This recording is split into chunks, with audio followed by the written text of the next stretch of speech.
People walk past beggars every day without really seeing them. Coins drop, eyes turn away, and life keeps moving. But on one crowded evening, at a noisy street corner filled with horns, shouting vendors, and rushing feet, something happened that would change two lives forever. What started as a small act of kindness turned into a story so shocking that even now, people who heard about it still ask the same question. How could anyone see this coming? The beggar sat near the broken sidewalk, wrapped in a torn blanket that barely protected him from the cold. His beard was long and messy, his clothes faded and dirty, and his eyes stayed low, as if he was tired of hoping. Most people assumed they already knew his story. Poor. Homeless. Forgotten. That's how the world labeled him in seconds. But sometimes, the quietest people carry the loudest secrets. That evening, the city felt heavier than usual. The air was thick, and the streetlights flickered, as if they were about to give up too. That's when the helper appeared. He wasn't rich. He wasn't famous. Just an ordinary man with an ordinary life and a heart that still believed kindness mattered. He noticed the beggar not because he was asked for money, but because something about him felt different.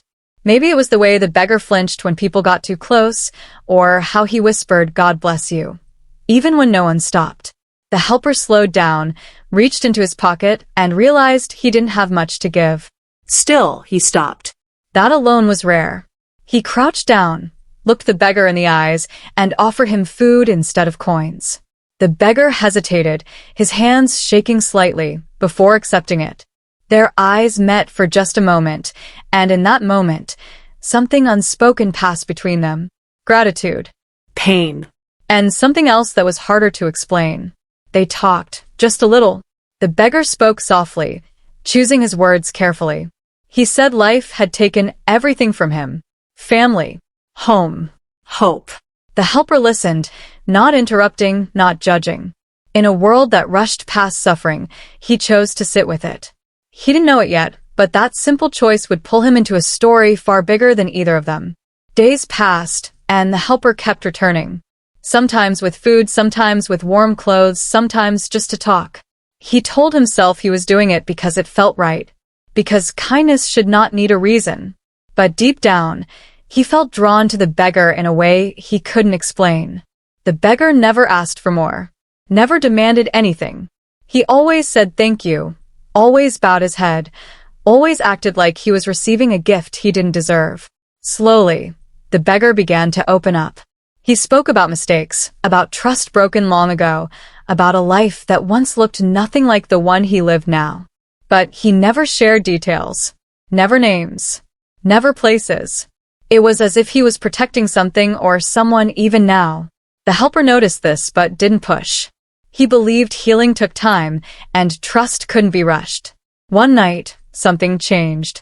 The beggar asked the helper a question that felt strange and heavy. He asked if the helper believed people could ever truly change, or if the world decided who you were and never let you escape it. The helper answered honestly. He said he believed everyone deserved a second chance, maybe even a third. The beggar smiled then, but it wasn't a warm smile. It was thoughtful, almost sad. From that moment on, the beggar started watching the helper more closely, asking about his life, his work, his family. At first, it felt harmless, even friendly. But there were moments when the helper felt uneasy, like he was being studied rather than known. Still, he brushed it off. After all, what danger could a beggar pose? The helper decided to do more. He spoke to a local shelter, arranged a place for the beggar to stay, and even offered to help him find work. When he shared this news, he expected tears, joy, or relief. Instead, the beggar went silent. His face tightened, and his hands clenched. For a long moment, he said nothing at all. Then he thanked the helper in a voice so calm it felt unnatural. He said the helper was changing his life. He said he would never forget this kindness.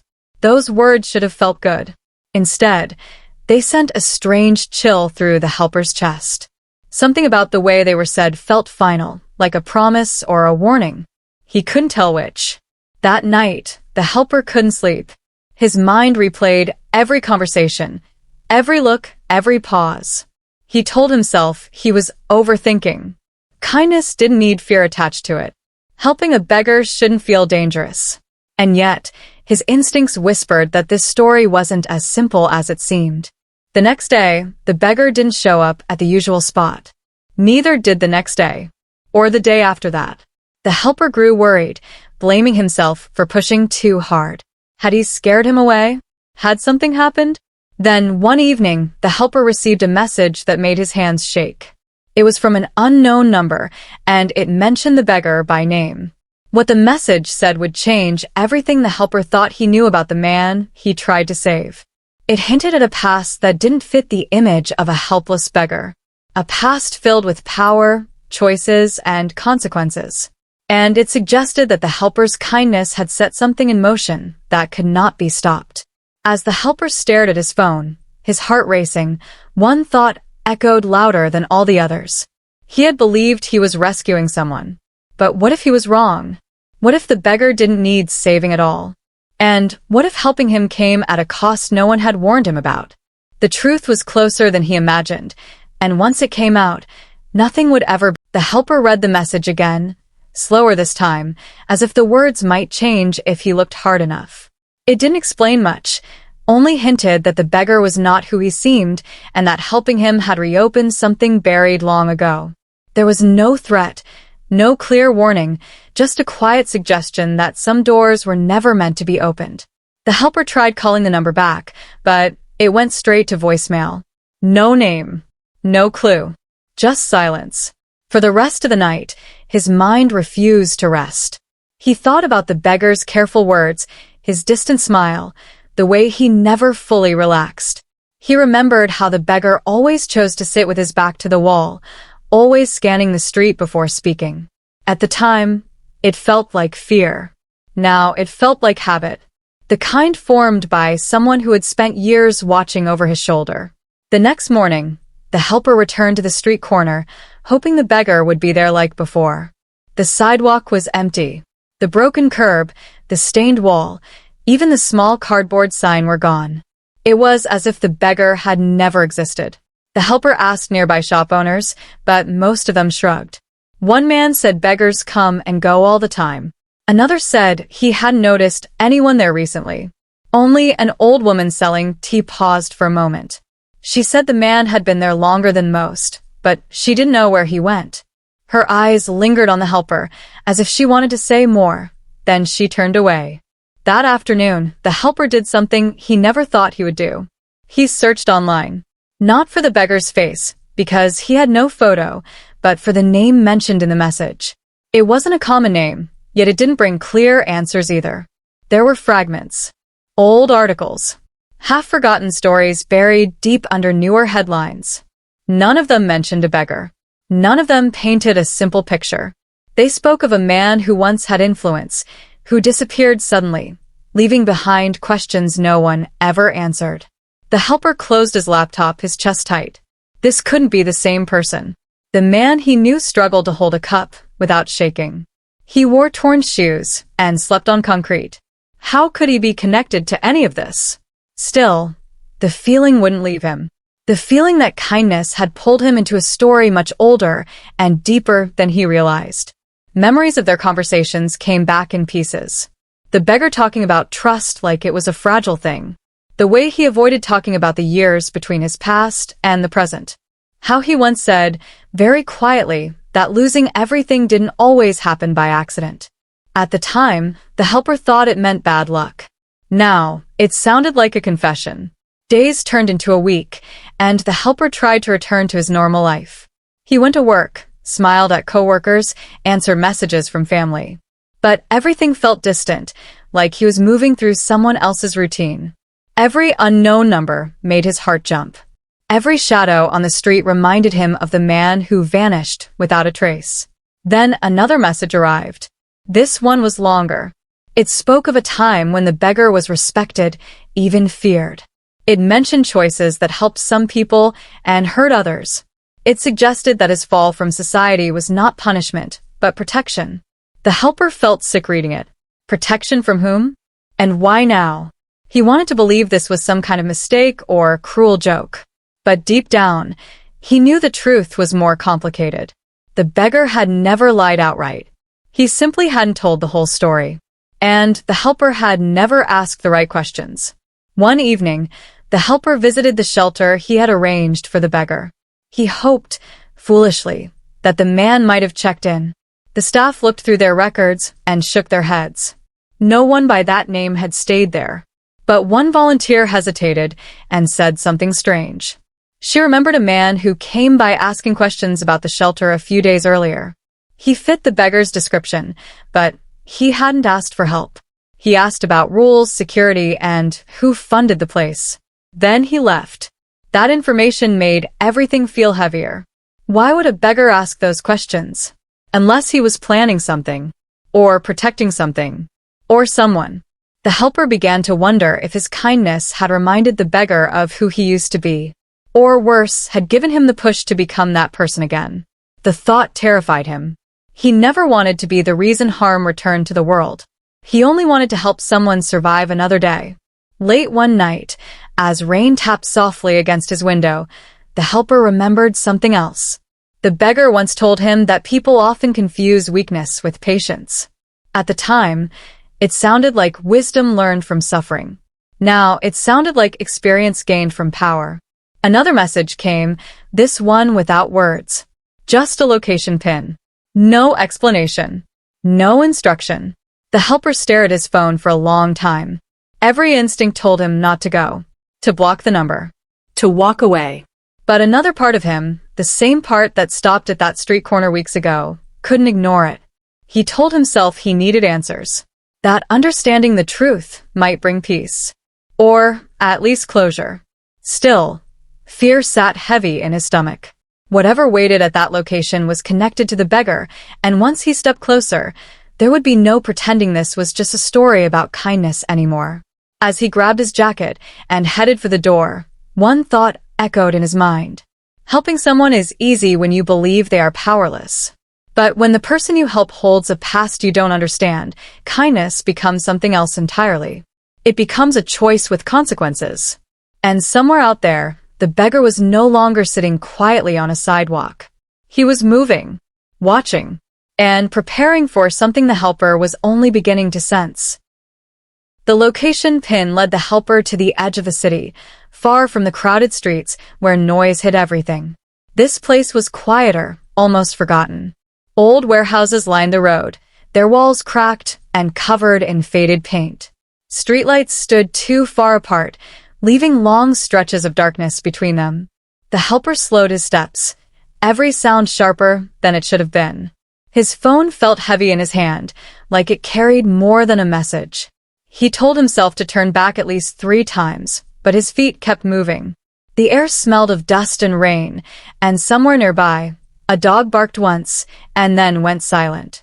The helper wondered if the beggar was watching him now, the way he used to watch the street. The thought made his skin prickle. Kindness had brought him here, but curiosity was keeping him going. A man stepped out from behind one of the warehouses. Not the beggar. This man was clean, well-dressed, and calm in a way that felt practiced. He greeted the helper by name, which immediately raised his pulse. The helper asked who he was and why he had been sending the messages. The man smiled slightly and said he was someone who had been cleaning up old messes for a long time. He said the beggar was one of those messes that never fully disappeared. They spoke carefully, like 2 people walking around something fragile. The man explained that years ago, the beggar had been involved in decisions that affected many lives. Some benefited, some suffered. When things began to fall apart, the beggar vanished instead of fighting back. He chose a life of silence and shadows. The streets were not a punishment, the man said. They were a hiding place. The helper pushed back, saying the man he knew was broken, tired, and afraid. The stranger nodded and said broken people could still be dangerous, especially when reminded of who they used to be. He didn't accuse the helper, but his words carried weight. Helping the beggar, giving him attention and options, had stirred something that was meant to stay buried. As the helper left the warehouse area, his thoughts felt tangled. He didn't want to believe that kindness could cause harm. Yet the pieces were starting to connect. The beggar's discipline, his controlled speech, his constant awareness of surroundings. These weren't habits formed by chance. The story didn't belong only to the helper and the beggar. Others were watching too. Somewhere across the city, a woman sat in a small apartment filled with old files and newspaper clippings. She stared at a photo of the beggar from years ago, taken when he looked nothing like the man on the street. To her, he wasn't a mystery. He was a ghost that never stopped haunting her. When she heard rumors that he had been seen again, her hands shook. She had built a new life on the belief that he was gone for good. Meanwhile, the beggar himself was far from the shelter and even farther from the street corner. He sat in a rented room, clean clothes folded neatly beside him. He stared at his reflection in the mirror like he was studying a stranger. The helper's face kept appearing in his mind, not with anger, but with conflict. Kindness had always been his weakness. It reminded him of everything he once tried to be and everything he failed to protect. He told himself he hadn't planned for this. He only wanted to survive quietly. But when the helper offered help, something shifted. The world felt closer again, louder, more demanding, and the past, which had stayed quiet for so long, began to knock. Back at home, the helper struggled with his conscience. Friends noticed he was distracted, distant. One coworker joked that he looked like someone carrying a secret too heavy to share. The helper laughed it off, but inside, he felt torn. Part of him wanted to walk away completely. Block the number. Forget the beggar ever existed. But another part felt responsible. If his actions had triggered something dangerous, didn't he owe it to everyone to understand it? Another message arrived, shorter this time. It wasn't a threat. It wasn't an apology. It was a simple question. Do you still believe people deserve second chances? The helper stared at it for a long time. He didn't reply. Not yet. Because he didn't know the answer anymore. Across the city, people connected to the beggar's past were beginning to feel uneasy. Some remembered favors done. Others remembered losses they never recovered from. Whispers moved quietly, not loud enough to cause panic, but enough to create tension. The idea that the beggar might be stepping back into the light unsettled them all. The helper found himself retracing their first meeting in his mind. The way the beggar accepted food but never money. The way he listened more than he spoke. The way he thanked him like someone closing a chapter. He realized then that maybe the beggar hadn't been waiting for help. Maybe he had been waiting for a sign. Late one night, unable to sleep, the helper walked past the old street corner again. It felt smaller without the beggar there. Empty. He wondered how many people walked by now, never knowing what once sat in that spot. Never knowing how thin the line was between helplessness and hidden power. Somewhere nearby, the beggar stood in the shadows, watching from a distance. He saw the helper pause, saw the confusion and concern written on his face.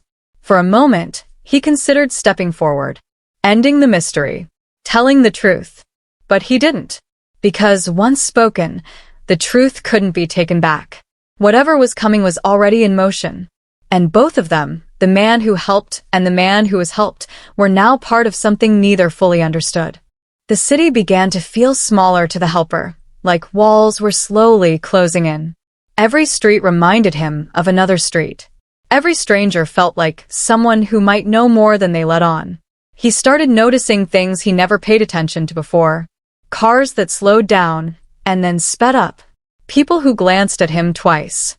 It could have all been in his head, but fear has a way of sharpening ordinary moments into warnings.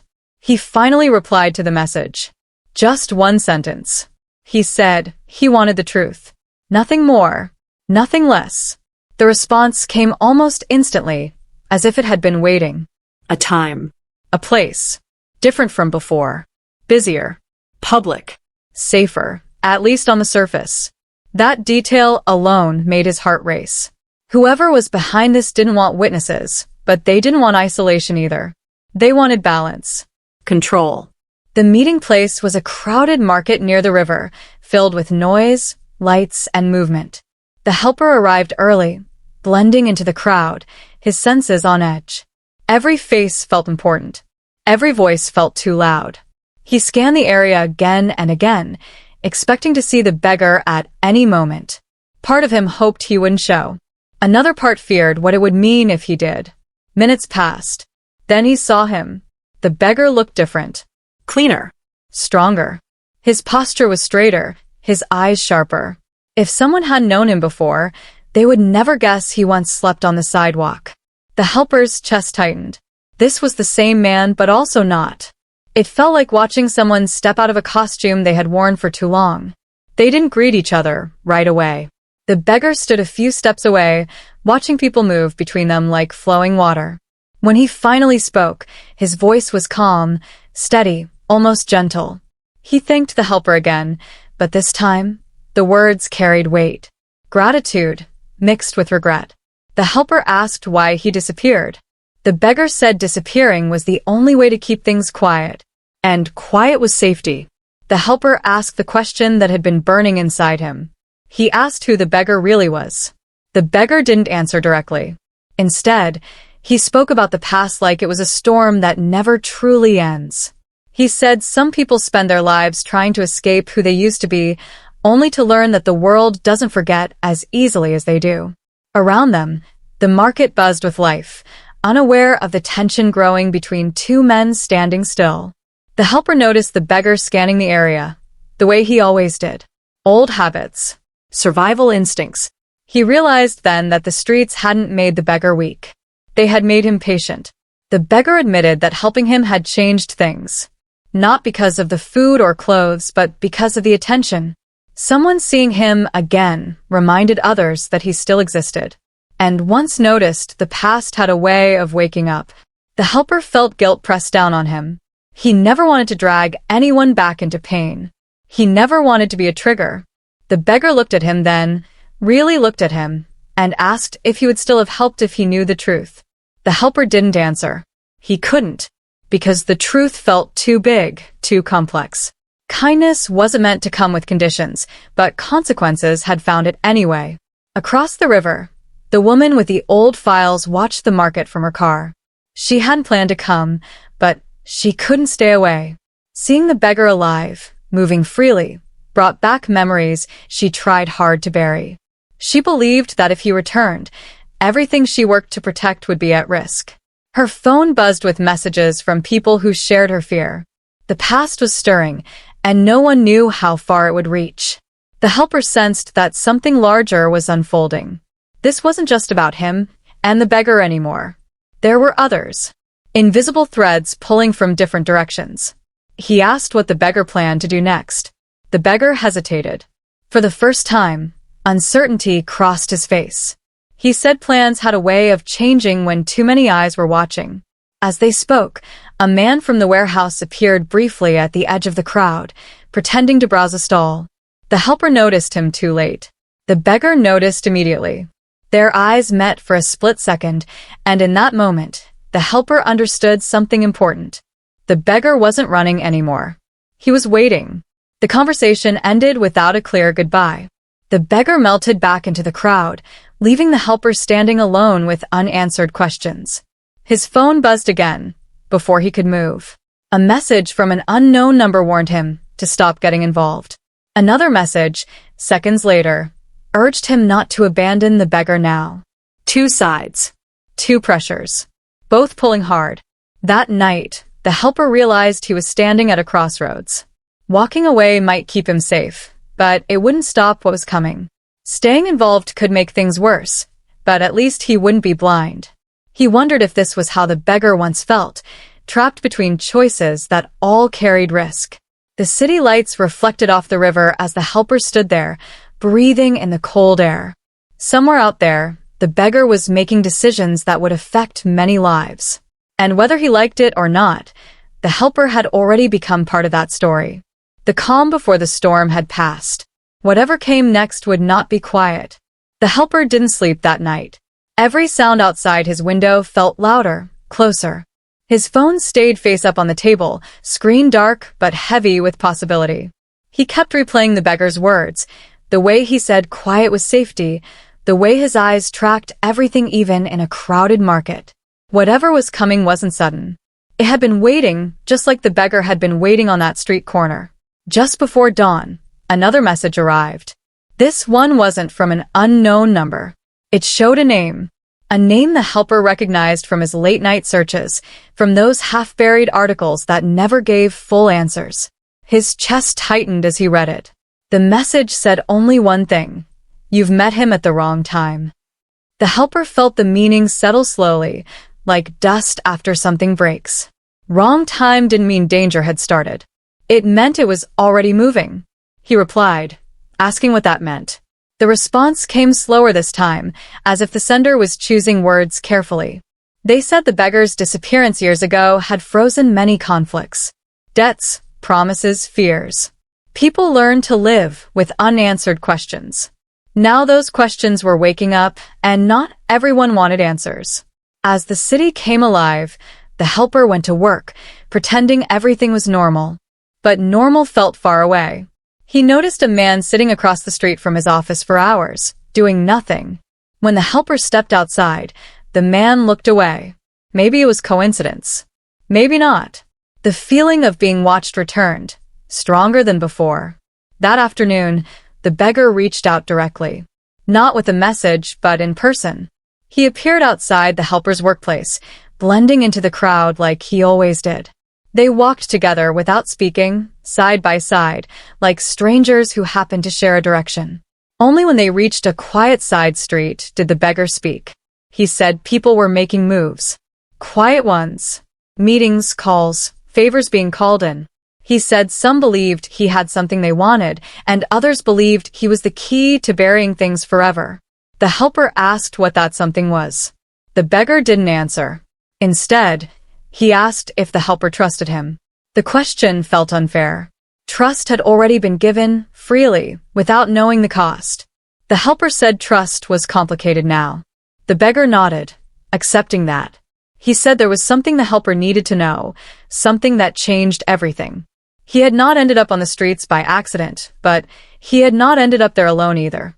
The beggar explained that years ago, when his life collapsed, someone helped him disappear. Someone powerful, careful, and patient. That person believed the beggar would stay hidden forever. But that person had miscalculated one thing: human kindness. The helper felt his stomach drop. Kindness hadn't just changed the beggar. It had broken an agreement someone else was relying on. Before the helper could ask more, the beggar stopped walking. His expression hardened slightly, not with fear, but with focus. He said they couldn't be seen together anymore. Not like this. He said the helper was now visible in a way he never was before. And visibility right now was dangerous. They parted quickly, without a plan, without reassurance. The helper watched the beggar disappear into another street, moving with purpose. Not running. Choosing. That detail stayed with him. Whatever role the beggar once played in the world, he was stepping back into it carefully, aware of every risk. Later that evening, the helper received a call from a number he didn't recognize. The voice on the other end was calm, polite, and cold. The caller said they knew about the helper's involvement. They said it would be best for everyone if he stepped away now. They framed it as advice, not a threat. That made it worse.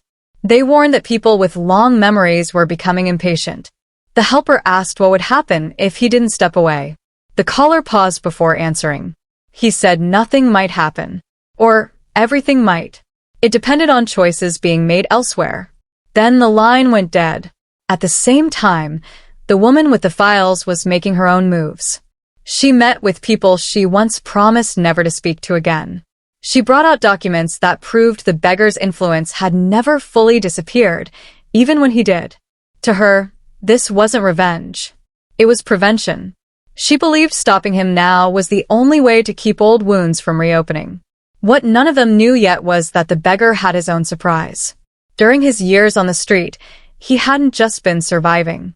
He had been listening, Watching patterns, learning who still cared and who had moved on. The streets taught him things power never could. And now, those lessons mattered. The helper found himself trapped between forces he barely understood. One side wanted silence.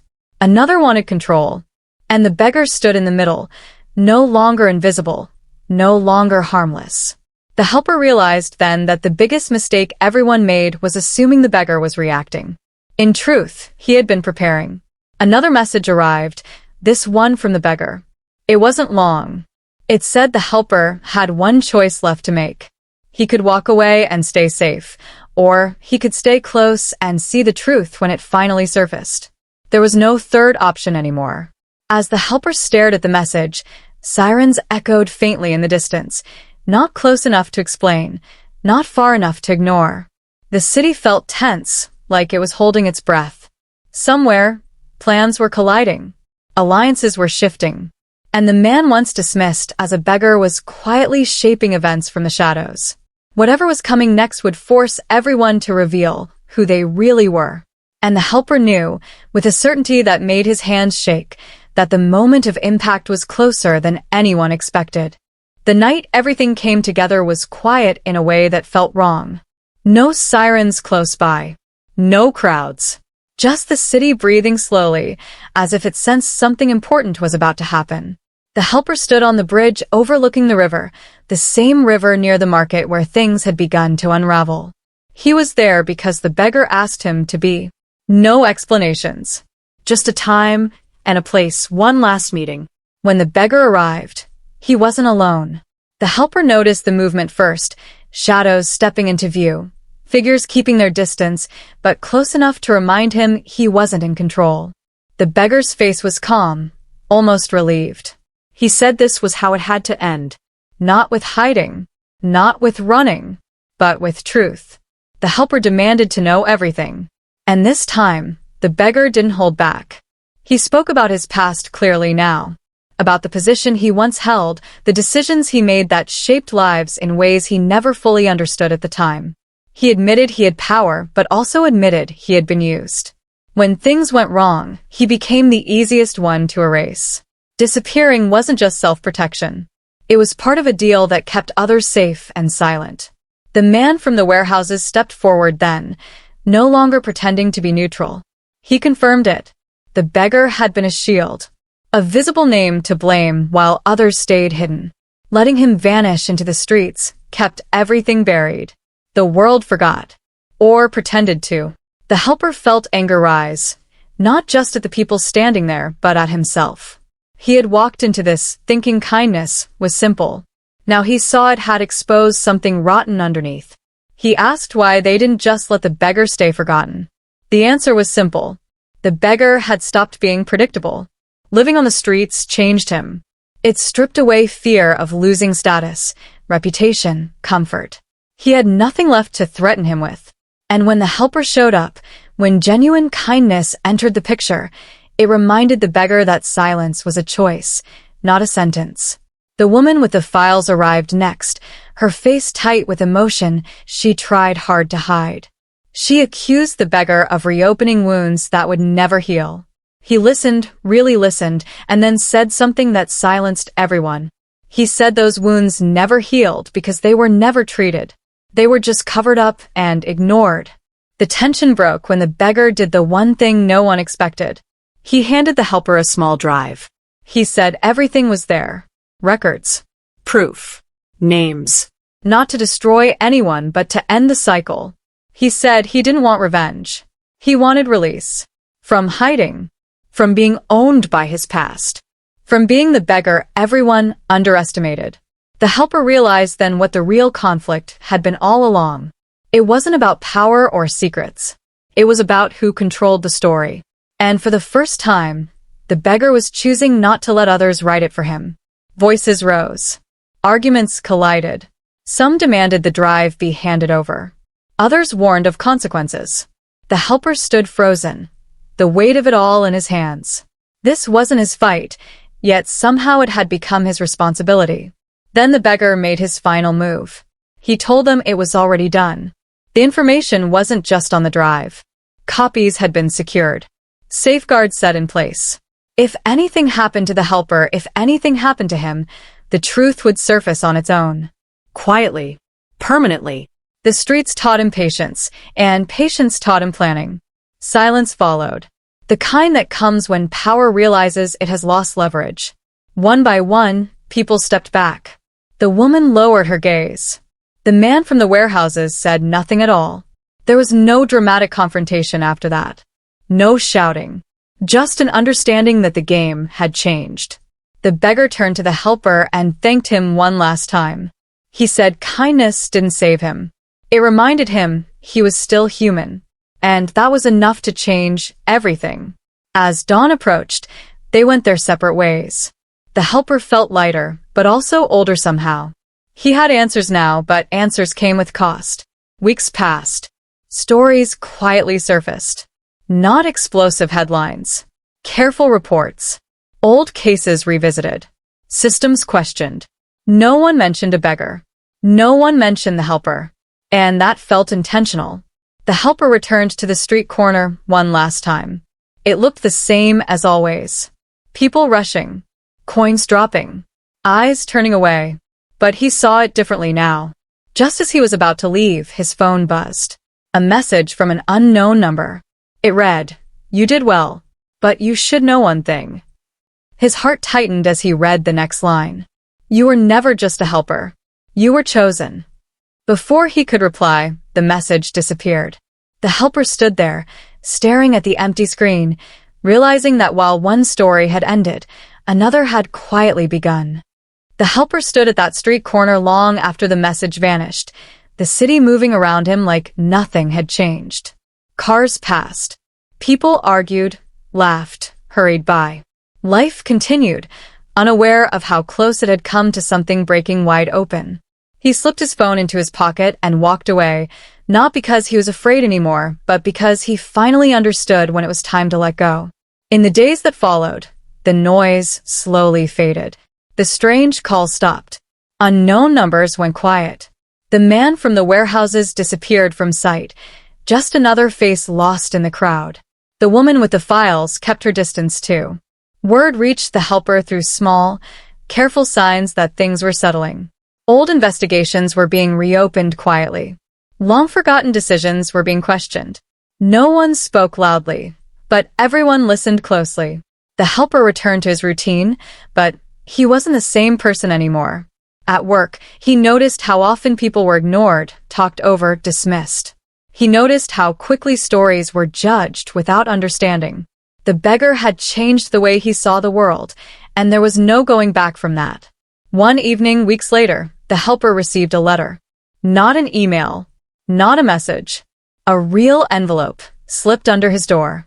Inside was a single page written in neat, careful handwriting. It was from the beggar. The letter didn't explain where he was going or what he planned to do next. It didn't ask for help or forgiveness. It simply said thank you. It said that living on the streets taught him many things, but the most important lesson was that being invisible doesn't erase who you are. It only delays the moment you face yourself.